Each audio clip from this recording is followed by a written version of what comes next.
Right. Thank you. Wow. You guys are already starting better than the last group I had. Just to give you an update, a couple of weeks ago, I had the opportunity to speak to an electric co-op for the state of Missouri. I live in Missouri, from Missouri. Electric co-op for the state of Missouri asked me to go speak at their conference. 120 people in the room, and I was the opening keynote, and they literally got up, they said a prayer, they welcomed everybody, and then they introduced me, and I took the stage in complete silence. You know how awkward that is?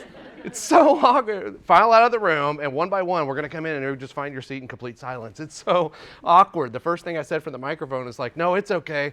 Everybody likes to take the stage in complete silence. And then the room kind of came to life like that. The director called me later and said, hey, I appreciate the reminder. Sometimes we just get into work mode, and we don't even think about that. So thanks for the kind applause. I get to do this. And then I get to be in there at 3:30. We're going to talk about harmony and melody. Either way, it's beautiful. How many of you love music? It's going to be fun. That's all I can say about it. I don't want to ruin the surprise, but it's going to be fun. I'm happy to be back here. Matt Griswold speaks. I'm on my own now. Some of you may have remembered me from years past and being here at conferences. You guys are always awesome. I was so glad I got to keep this conference and be able to come back and be with you all. And it's one of the only ones that I'm doing. Missouri, I'll be in Idaho, but Tennessee, like I want to hold on to you guys as long as I can. You're always just so fun and inviting, and I appreciate it. Most of you, right? Right. Right. All right, so we better jump in and get started. Enough with the pleasantries here. This topic is called Lead Them Well. What do you suppose we're going to be covering during this? Tacos? Did you say tacos? Oddly, that's right. Taco leadership. That's what we're going to call it. No, it is leadership. We're going to talk about leadership, but leading them well. And we're going to maybe rephrase or reshift our minds here of what leadership actually looks like. So lead them well, the power of influence. And this is really the idea of our impact or ability to be able to impact people on a daily basis. And we'll talk about maybe what that looks like as we go forward. I'm going to set the stage because leadership in our work life is very, very similar to leadership in our life. And what I mean by that is I think check your personal life at the door and come on into work as an old school leadership philosophy. Doesn't work anymore, especially with the younger generation that comes out. We've been saying this for a few years now. This is true. Leadership at work and leadership in life, our lives almost commingle. In fact, I think for a lot of people, they will come to work and they'll work very, very hard for you, but you have to first understand that they're a person first. They have a life outside of this place. They love you, they want to work for you, but they have a life outside of this place. And it's amazing, it's interesting how much our life commingles with our work life. I don't know if you've noticed that. Or maybe as you're hiring, I don't know how many of you are responsible for hiring, but you're involved in those conversations now where they're kind of driving the boat and how you're going to balance my life with this work life that you're asking me to be a part of. And so the things that I'm going to talk about with this one and also the session at 3:30 are going to be the commingling of life with work life. Our work self versus our home self. Like we will learn valuable lessons from our kids. How many of you have kids? Yes. How many of you are away from your kids right now? How many of you brought your How many of you brought your kids? Yeah. Me too. We have 3 of them upstairs right now, and I'm not 100% sure what they're doing right now. They're homeschooled. They're supposed to be doing that, but they might be just video chatting friends. I don't know what they're doing right now.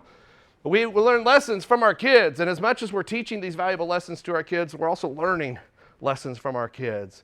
And I think if we have this air of humility, we recognize the lessons that the people around us are also trying to teach. We take off our leader hat, and I say leader hat, the one that's in the front hat, and we kind of humble ourselves just a little bit and see what I can learn from other people. I'm going to share with you a few lessons just to get this started. As a dad, I have 5 kids. 5 kids, many of you know that. 5 kids from 24 to 8 and everywhere in between. Yeah, that's where the eye, thank you, you played it well. The eyes just went, yeah, I know. 24, and let me just share this with you. Like, I'm going to be a grandpa for the first time. My oldest and his wife are expecting in the first week of August. Little boy, his name's going to be Wyatt. And so, yeah, that's pretty awesome. We're excited about that. I'm excited to get to that chapter. Do what? Grandkids are the best thing Yeah, my 8-year-old is trying to wrap her mind around how she's going to be an aunt right now. Like, what? And she's not, but I'm sure we'll figure it out. Lessons learned as a dad. Lesson number 1, sometimes you just got to let them work it out. Sometimes you just got to let them work it out. This is true for kids. This is true for your coworkers or employees at the same time. You see them about to make a step and you're watching like this, like I can't stand, I don't know what's about to happen. I can't see it. In fact, it's better just to walk away and just hear. Hopefully there's not a crash whenever I do, right? Sometimes it's hard to watch the sausage getting made. We want to jump in and help, and I think that's maybe our first instinct. My oldest son, Jace, when he was in diapers, I remember I was driving the lawnmower, I was mowing the yard, and I was on a rider. I was going back and forth, and the house was over this way. And I was watching Jason. He was in a diaper, and he was out there by the Power Wheel four-wheeler. He was trying to figure out how to get on the Power Wheel four-wheeler. I didn't take it away from him. I just kept going back. You can imagine me kind of going back and forth like this, just watching how this thing unfolds. And then I would turn, and I would watch him like this. And I turned once, and he had gotten up on the Power Wheel four-wheeler, and he's there. And I'm like, oh, man, what's about to happen, right? And I go like this, and I come back. He hit that little pedal, and the four-wheeler went this way. And Diaper Jace went this way, fell back onto the sidewalk, driveway area. Now your instinct is to run over there and pick up baby Jace and say, it's okay. I didn't do that. I kept driving, like, let's just see if anything's bleeding, right? Let's just see if everything, and I did, and I made a turn, and I came back, and by the time I went back, Jace is standing up, and he's at the four-wheeler, and he's rubbing the back of his head like this, and he kicked the back tire of the four-wheeler. And I knew he's fine. He's fine. And we have a tendency to want to go over there and save them before the learning happens, right? If I would have gone over and saved them, much like how we might bail out an employee, if I would have gone over and saved them, I just taught them a lesson too. I would have just taught them a lesson, right? That I wait here long enough and somebody's going to come pick me up, and it's going to be fine. But the lesson that I think maybe I would have, that I would have hindered if I would have done that might have been, you know what, sometimes I'm going to fall, and I'm going to get back up, and when I get back up, I'm going to be smarter than what I was when I fell down in the first place. That's one of those lessons. Another one, not everybody cares about your cares. This is one of those shattering dreams parts. Not everybody cares about what you care about. And I think this is true at work. When you look at your employees going, guys, these are the goals. Why aren't you as passionate about the goals as I am about the goals? You know why? Especially if you're a director or a leader, because they're going into you as the director are going into meetings that the other people don't have to go into to hear about that. This is where that saying is that like it rolls downhill, right? They don't necessarily, yeah, is that you guys? Is that the relationship there? She said that in an interview one time. Okay. And no one cares about your cares.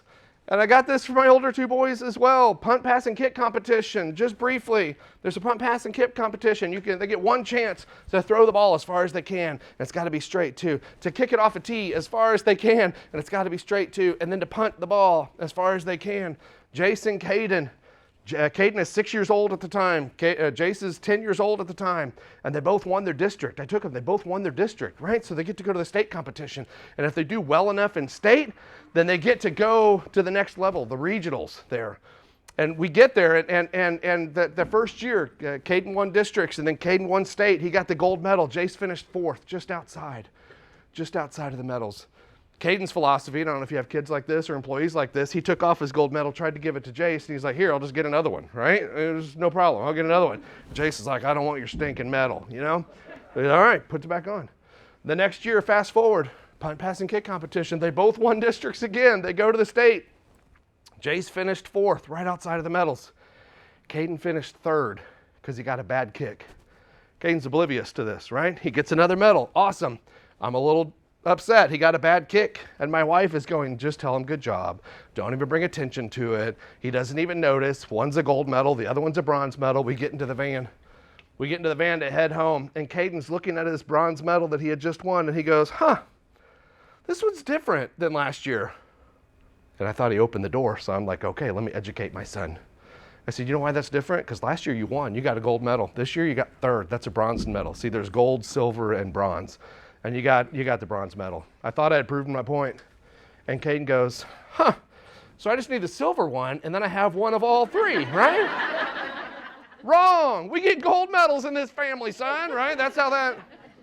But it was one of those lessons, and this is where this bullet point comes from. Learn to laugh at a different outcome, because I was upset. And then he blessed me with a story that I get to share over and over again that has kind of some humor in it there too. They don't always care about the things that you care about. This is true for the people that are around you. You hold things near and dear. They don't. They have different things that they care about, right? We can align some thoughts, but last one, knowing when and how to challenge people. Some people we can really challenge. Managing different personalities is tough. With my older son, I could say, get after it. What are you doing? He was playing soccer one time. He was a good soccer player, came to halftime, and the other team had a good soccer player too at 0-0. And Jace comes over to the bench, and I said, Jace, that kid is killing you. I need something. You got to do something. Uh-oh, tell me if I messed that up.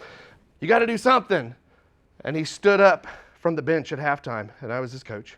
And he looked at me, and he goes, you want to see something? And I said, yeah, show me something. So we started the second half. 2 minutes into the second half, Jace beats his guy, goes down and scores a goal. You would think it was jubilation, right? Jumping up and down, excitement. He did not. He simply walked back, looking at me like this the whole way, like this. And I thought, why do you make me go to that place? Why can't you just do that then? Why can't you just do that? If I would have challenged my second son, Caden, like that, like go harder, do better, tears, emotion, right? You have to learn, and this is why this is important, because understanding how you can coach someone up helps you create a blueprint for how you are able to lead that person going forward. I got to understand the people before I can lead the people, and this is important. Here's a discussion question for you all. I'm just going to give you a couple of minutes at your table. What has been your most valuable leadership lesson? This is a big question. Maybe it came from a book, or maybe it came from your peer. Maybe they're sitting at your table. You want to give them kudos right now. I don't know. Maybe it came from family. Couple of minutes. If you have one, share it. What has been your most valuable leadership lesson? And go. We're going to introduce a new rule for group discussions. Some of you might be familiar with this rule, but if you haven't been to a party like this before, here's the new rule. As you were having the conversation at your tables, if somebody said something brilliant, but they were refusing to raise their hand during the sharing portion, everybody gets the right to respectfully call them out because we all want to hear it anyway. Okay, so who said something awesome? John, thank you for taking advantage. Megan did. Okay, Megan, thanks for taking advantage of the rule. Megan, what did you say? Servant leadership. Leading to serve, and we say washing feet. Okay. So. Yeah, servant leadership. How many of your tables had a servant leadership concept there? Servant leadership is essentially, I'm not asking you to do anything that I wouldn't do myself. Like I will go before you and lead. I will do the same things I'm asking of you. Okay, that was kind of a theme maybe at some of the other tables. Thank you for kicking us off, John and Megan there. Others?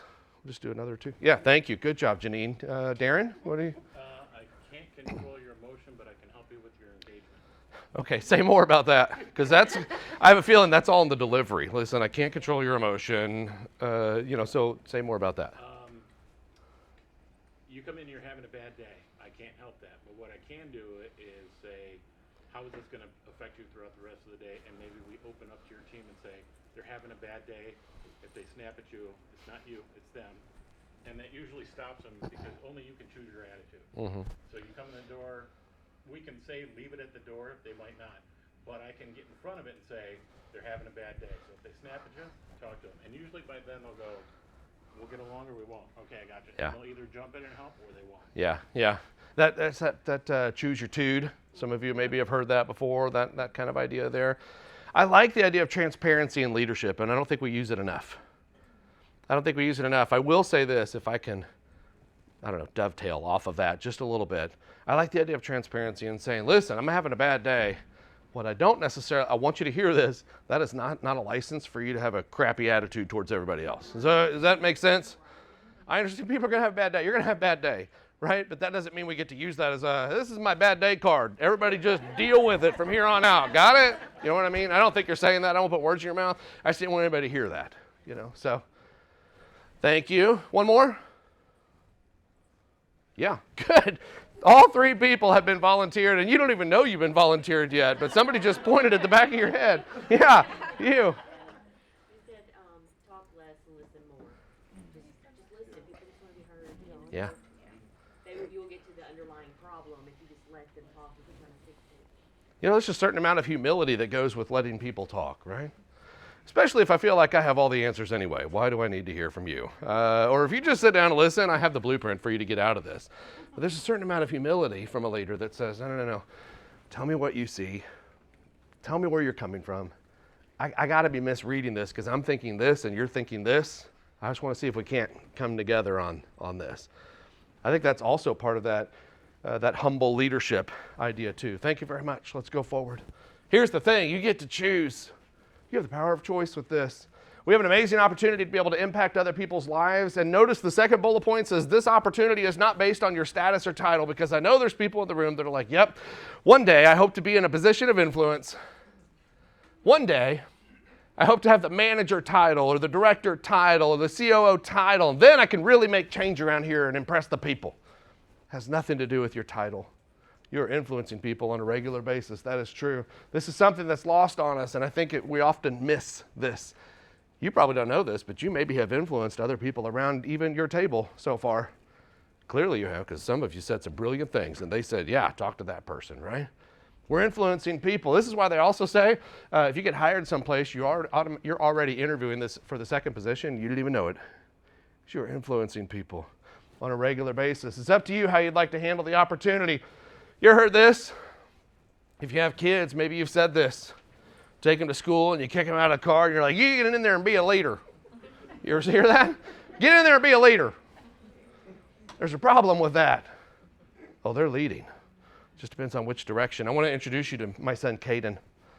This is Caden. This is the punt, pass, and kick kid that tried to give his gold medal to his older brother at the time. Now he's a 2023 graduate of the town we live in, Bolivar, Missouri.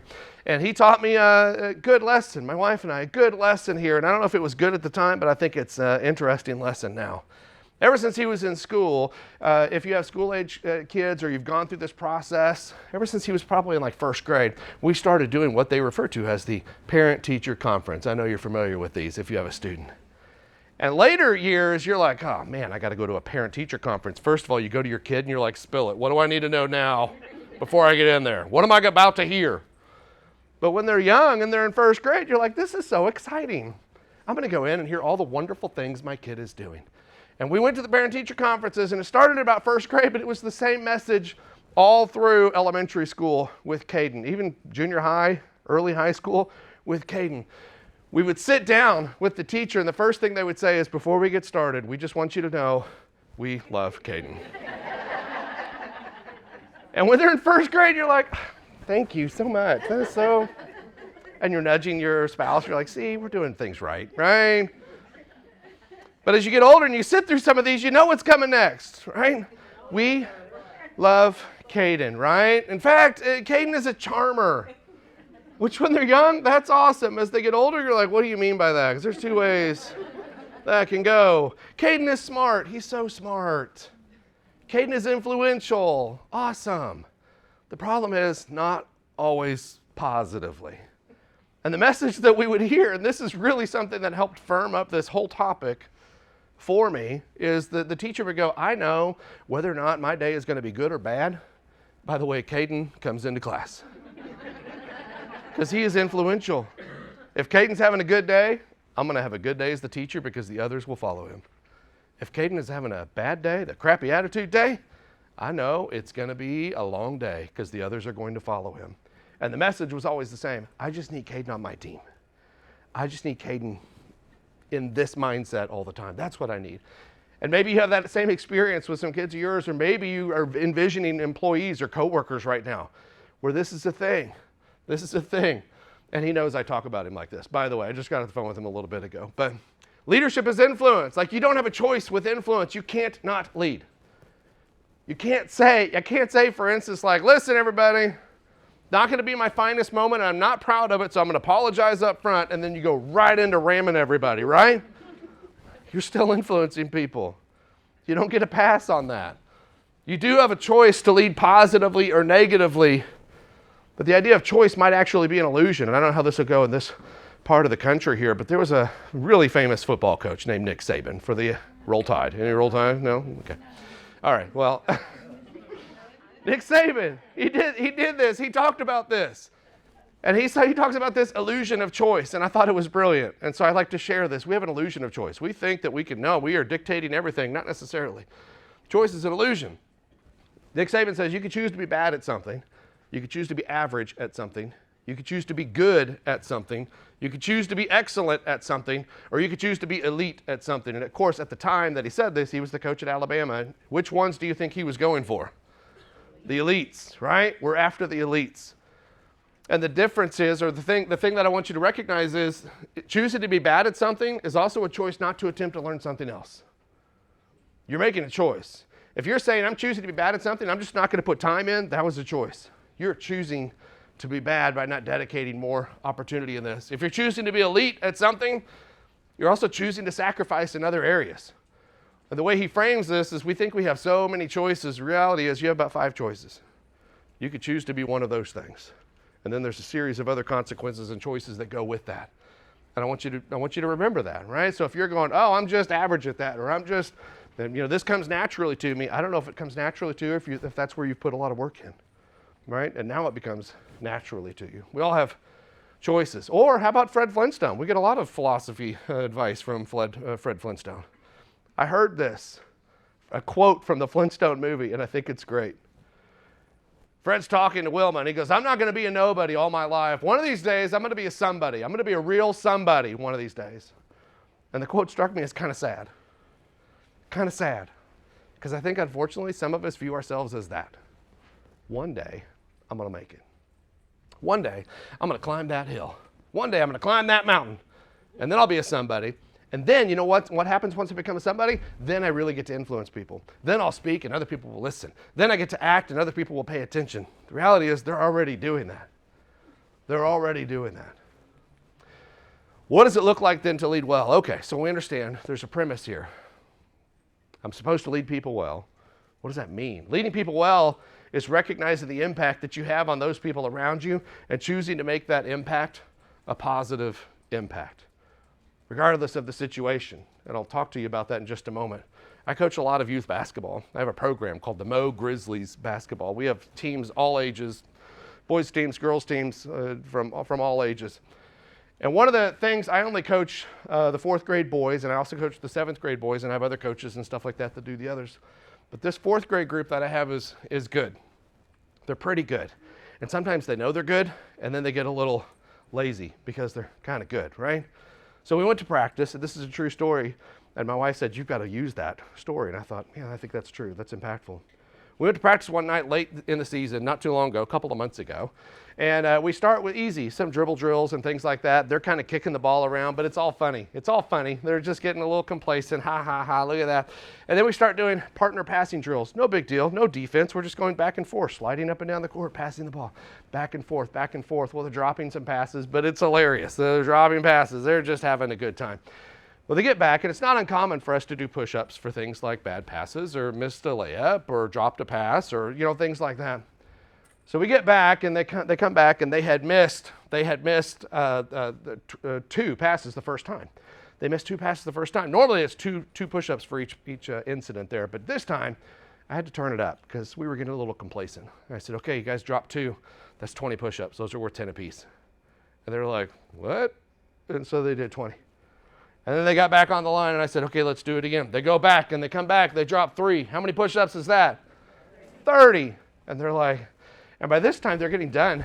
And they're like, my arms hurt. And I'm like, well, catch the ball. It's not going to get easier the more your arms hurt, right? My arms hurt. And I said, okay, let's do it again. They go back. They come back. They drop 2.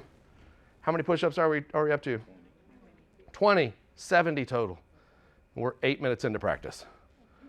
We're 8 minutes into practice, and they're like, okay, this is different, right? Now I'm starting to get focus. We did wall sits. If you've ever played basketball, you know that. You find a defensive position, you sit on the wall. We did it for a minute, rest for 20 seconds, did it for a minute, rest for 20 seconds, did it for a minute, rest for 20 seconds. I was ready to move on until Lawson goes, it's too easy, coach. So I tossed Lawson the ball. He goes, we're going to do that. And I said, we're going to do it again. I was done, but it's too easy. Hold the ball over your head. So Lawson is holding the ball. Now the emotion comes. Now the tears come. Now his feet start slipping. Now he's getting a little frustrated, which is great. It's exactly where I wanted him to be at that moment. Then we did lane slides, and they did line jumps, and we did all of this stuff. And we're, 20 minutes into practice at this point. And they're working. They're tired. I said, okay. Last drill, but then we'll really get started. I put them all in a line under the basket. Layup drill, no big deal. 3 balls, full court layups. Go down and make a layup, come back and make a layup. If you miss this one, though, you got to get the rebound. You don't get out of the drill. You got to make that last one. The goal is 45. I put 2 minutes on the clock, 45 layups as a team. And they go. They missed it, though. They got 38 out of 45. They had too many misses. And this is the moment that I thought, I'm going to test the culture that I have created on this team. I'm going to test the culture. So they all get down. They do 1 push-up for each one they miss. So they got 7 push-ups. And I said, how many of you did not miss one? And 2 boys proudly raised their hand. They're like, yep, that's me. 2 of us. They were perfect. I said, okay, you 2 owe me 10. It was a pivotal moment because what happened was they kind of looked like this, and then they didn't say a word, and then they started going down there. Remember Lawson? It's too easy, coach. He's also a terrific teammate. And Lawson could not stand that his teammates were doing push-ups for something that he had earned. This was not theirs. And so what did Lawson do? He dropped it. He's like, not a chance. Like, I'm not having them do that. And he starts doing push-ups. Well, then Cannon, he's like, whoa, what are we doing? And he drops down a bit. And then Cooper, and he's like, what are we doing? And everybody's doing push-ups. And it almost made me emotional because I thought, that's leading well. That's leading well. The ability to be able to see people who are paying the price for something that should have been yours. It should have been yours, and you could not handle that, so you had to jump in to also help and support. It's a team game, much like your team at work. That's the emotional intelligence of a 4th grader, and I thought it was brilliant. I told his dad that later, and his dad goes, we always talk about being a good teammate. Thanks for bringing that up. He said, I actually heard your story, and we tried it at baseball practice, and the kids that didn't make errors, there was like 2 of them, they had to do push-ups, and it didn't work the same way. They were the only 2 that did push-ups. Kind of backfired. But if you want to test the culture on the team that you've created, man, how cool is that? How cool is that? And if they don't do it, then we get to talk about what it looks like to lead people well or influence positively. You are not on your own doing this. This is the part of the program where it always feels like some people might look at me going, man, it'd be easy if everything just goes right all the time, then yeah, I can always lead positively. You know, wish I had it all together like that guy. That's not true, right? We love leading and blessing people when it's easy. It's true for life. It's true for work. This is true. When we have everything in order, we tend to maintain positive leadership mindset. But what about when things don't go to plan? What about when we are having a bad day? What about when life happens? I believe this. I think this is true. Every one of you, when you walked in here, I'll even go back further. Every one of you, when you pulled up to this hotel, you're here for the conference. Everybody kind of puts their work hat on because I'm going to a conference. But you all have a life outside of this place with things that you embrace and family that you embrace and hobbies that you embrace, right? What about when something like that isn't going well, when life takes a turn? If you haven't had as many kids as I have, let me tell you what that is. It's an ultrasound picture. That's my son. My wife and I lost our son several years ago, 2011. Jubilance Divine, we named him. Jubilance meaning an abundance of joy, devoted to God. The last ultrasound we had of him, he was all arms and legs. Like he was all kicking, he was dancing, everything like that. I didn't get to go to the last doctor's appointment because I had to work late. I had a night shift. And so fine, my wife took her friend, she went to the doctor's appointment, and I got a phone call, and as I'm up teaching, and they're like, Matt, you need to go. And I thought, what's going on? My wife went in for a routine appointment, 18 weeks, no heartbeat. Poor Jubilance had gotten caught up in the cord. And no heartbeat. And for us at that moment, we didn't know that was the thing. That's the first time we'd experienced this. 2011, we've had, you have a baby, you get pregnant, you have a baby. That's the way it works. And it didn't work that way. And this was one of those moments for us. Instead of going to the doctor's appointment and then planning the next thing, we were going home to pack a bag because we were about to have a baby that we weren't anticipating the birth that night. We weren't. We went home. She was out with friends. Remember, I taught late, and so I kind of got the bassinet ready. I kind of got some stuff around that day. And so I had her wait in the car whenever I went in. I said, hang on, hey, wait here. And I had to run inside and kind of put the bassinet away and all that stuff. She was in labor for 24 hours. I gave him a eulogy there at his funeral, and it was one of those moments. Speaking of Caden was... he's like, he wants to contribute to the funeral too, and he's young at this time, again, 5 or 6 years old, and he said, let me do the prayer. So he gets up, and he gets the microphone. This is how you can tell he's my kid, I guess. He gets up and gets the microphone in front of this full funeral that he's at, and he goes like this, knocks the microphone, let's pray. And he bows his head. I was so proud of him at that time. But we had a choice to make. Because we were at the hospital and people were starting to hear from the community, and I know they were going to be coming in. But we had a choice to make. What do we want to do? We're about to be flooded with people who are going to come in here and try to console us, and that's great. But how do we want to react to this situation? We have a choice. And so we thought, we're going to bless everybody that comes in here to bless us. And you know what else we do? I get to share this story over and over and over again. I get to share this story over and over again. Shared it so many times on the stage and elsewhere. Other churches have asked me to go in and do this, and I do it, and I share the story because I don't know that. I want you to understand, if you had to go through something like that, I'm not saying I did it the right way and you did it the wrong way and blah, blah, blah. All I'm saying is we had a choice, and that's the choice. That's how we chose to lead well in that moment. Sometimes life is hard. Sometimes there's an impact, and we get to choose what that looks like. At work, it might even be different, maybe a little less serious here. Didn't receive the promotion, lost my job, undervalued, overworked. Like we are handed a series of difficult situations that we have to deal with and work in life. You are not immune to those. And when I say you, I mean the person to the left and right of you as well. You are not immune to those. How you choose to respond to that is totally up to you. It's totally up to you. There's a concept, there's a praise and worship song, it's by Mercy Me. It's called Even If. And this concept says, I know you're able and I know you can save through the fire with your mighty hand, but check it out, even if you don't, my hope is you alone. Whether or not you like the song or like praise and worship music, there's a life principle that I think goes with this song. There's a life principle. Even if it doesn't go the way that you'd hoped it would go, you have the ability to be able to craft your reaction, and whichever way you turn, you're influencing someone else. You're influencing someone else. This is what I want to give you. Just about a minute. We won't share these. We're all going to be faced with these. Maybe you're in the midst of one right now.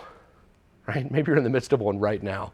I'm going to give you 60 seconds to think of your even if moment and your reaction to that. You're going through a difficult situation, or you're going, man, if this were to happen, how would I respond to that? What would I do? I just want to give you 60 seconds to kind of put thought into that, write something down if you want to, and then we'll go forward. What's your even if moment and reaction? All right, I'm going to go forward. Again, nothing to share, and maybe you're like, I'll deal with that when that comes. Maybe you will. I mean, I certainly wasn't anticipating that. And then you got to like rebound, and they take a second and say, okay, what do we want to do? How do we focus? What's our approach? How do we want to influence people in this moment? That's my even if moment. So here's the things to work towards, okay? Okay, so how do I become maybe this idea, what do I do as far as to lead people well? I want to be humble. You've been helped be that for someone else. We're going to walk through each of these. Allow yourself to be led, and I love this, at least long enough to listen.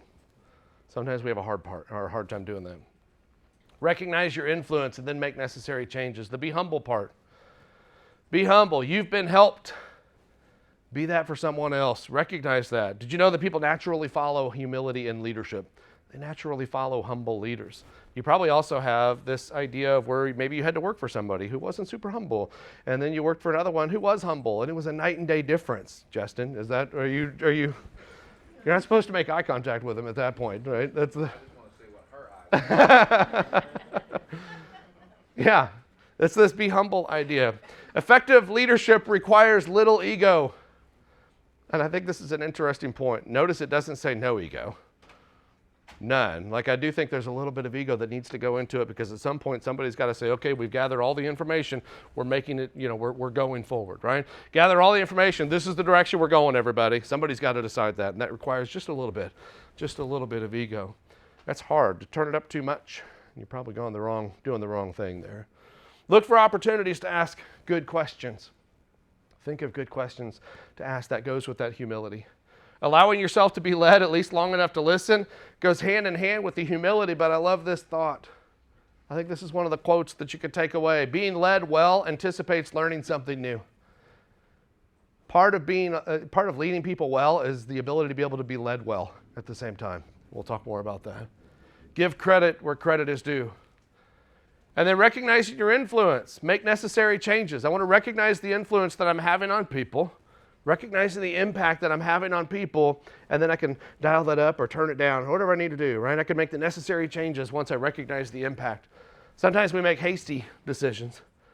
But then also, what role have you played in the team dynamic?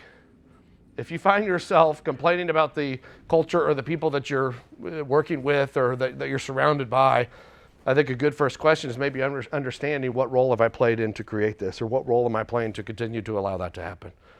You're playing a role. in it. You're either enhancing it or taking away from it or something. You're playing a role within that.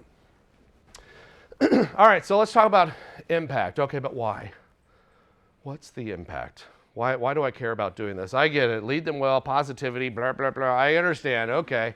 It's great for a bookmark, not in real life, Matt. I don't know. Like there's an impact to this. This is a laundromat. It's an actual laundromat in Tacoma, Washington at the Marriott. I think it's on the 4th floor. Don't quote me on that. At one time, I was with my team, and we were doing a team builder, and we all went to Tacoma because I was speaking at an event in Tacoma, Washington, and we thought, you know what, this will be fun. Let's bring the whole team up to Tacoma. We'll hit Seattle, blah, blah, blah. We'll do all the fun stuff. Day one happens, and I'm the driver, and I was all funned out. You know what I mean? Like, we went to Chinatown and Seattle, like, let's take me back to Missouri. You know what I'm saying? Like, it was one of those experiences, and we had been together for the day, and they're like, what else do we want to do? What do we want to do next? And I said, man, you know what I need to do, guys? I got to do some laundry. Sorry, I really am enjoying all the bonding, but I need to do some laundry. I need to get ready, do some bonding. Remember, it's the end of day one, so I don't have a lot of clothes, but I can find some at this point to do a load of wash. So they take me back to the hotel, and they drop me off. I drop them off, I guess, and they take off. They're going to go look at whales or whatever, and I was happy on my own. I went to my room. I gathered what change of clothes I had. I went and got the change for the laundry and the detergent and all that stuff, and I went up there, and it was magical because it was empty. There's nobody there. And this is a washing machine, and this is a washing machine, but notice this piece of paper says out of order. So this is the only washing machine available, and then there's a couple of dryers over here. So I go in. It's blissful. I put my laundry in the washing machine.